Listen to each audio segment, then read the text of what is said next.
Welcome people, welcome back to our podcast channel. My name is Gadget Sofia binti Syafarin as your host for today. Today's talk show is about foaming agent and we have 4 expert panel and we will continue first with Rabiel and Iqbal. I'm Rabiel and my name is Iqbal. First, I will talk about what is foaming agent. Foaming agent is a team that facilitates formation of foam and it's possible to form a meeting and uniform dispersion of the gaseous phase in liquid or solid. Okay, we will continue with Rabiel. Can you explain a bit about the reason that you use foaming agent? A type of user that use foaming agent. So, like, the foaming agent is egg-wise, milk. Whipping cream is also considered as foaming agent as it's an air in water foam. So, all these milk, egg whites, and whipping cream are used in meringue making, in souffles, and even ice creams. But for me specifically, not too long ago, I made strawberry sandwich, which is also known as strawberry sandwich. So basically, it is a sandwich filled with whipping cream and strawberry, like one at the back. So it is quite easy to make, as you only need like around 4 ingredients, and one of it is actually up to you whether or not you want it to add it or not. So the first step is to whip the whipping cream. But before you whip the whipping cream, you have to make sure that the whipping cream is cold, and because the consistency of the whipping cream is quite important when you whip the whipping cream, because if the consistency is like watery, it won't ball up into a lot of fluff. It will end up into like a watery consistency, which also might not make the sandwich quite preferable, because then the sandwich should be like watery.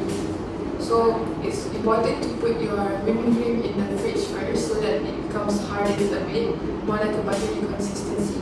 And after you whip the whipping cream, you can add in a little bit of sugar if you want it sweet. If you don't want to add sugar, it's also fine. It's up to you. And after you whip it, you basically put before you put the sandwich, make sure you put the like plastic wrap so that you can wrap it. And then you put a layer of sandwich, and then after the layer of sandwich, you basically just put on the whipping cream that you just whipped, and then you put on the strawberries, and then another layer of whipping cream so that it doesn't become like no whipping cream, I guess. And then you put on the bread, and then before you cut it, you would have to put it in the refrigerator and let it chill for like about maybe 20 minutes, so that the cream that maybe just become a bit watery because it's put outside. But the whipping cream, if you put it outside at room temperature, it might become melt. It might melt. So after that, you put it in the freezer, and then 20 minutes, 30 minutes, and then you're free to cut it. And then it's best served while it's chill, just like in the video. Okay, Rab, can you tell us what is the downside of using foaming agent? The downside, specifically about whipping cream, for me, it's quite hard to make in my opinion, because you need to have the right temperature, the right consistency. It's a bit hassle. Okay, we will continue with Iqbal as the experience barista. What do you think to make your experience barista?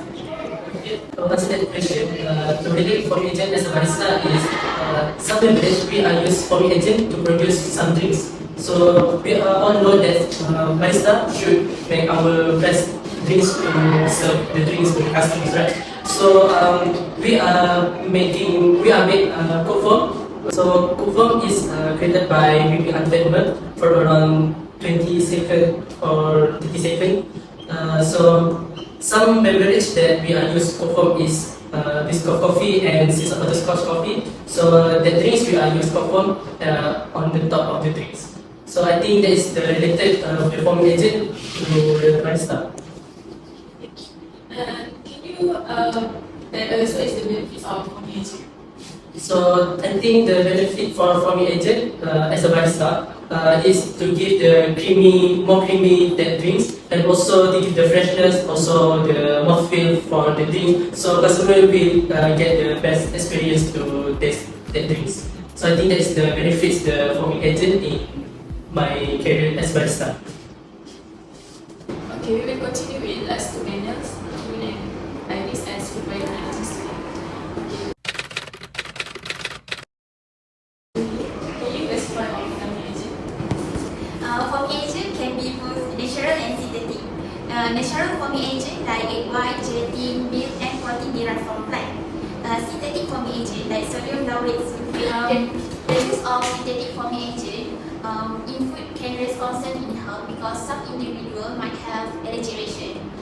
So natural foaming agent is preferred in food preparation. Source of foaming agent can be both animal and plant, such as egg white from animal and soy protein from plant. Okay, based on your knowledge as food by analysis student, can you tell us forming agent? What is forming agent in scientific way? In food preparation, the choice between hydrophobic and hydrophilic foaming agent depends on the mixture. If the ingredients more oily, hydrophilic agent might be preferred for creating stable form. If the ingredient in water-based or aqueous solution, hydrophilic are used to achieve desired forming effect. Combination of both type of foaming agent are used to stabilize forms in recipe contain both water and oil component.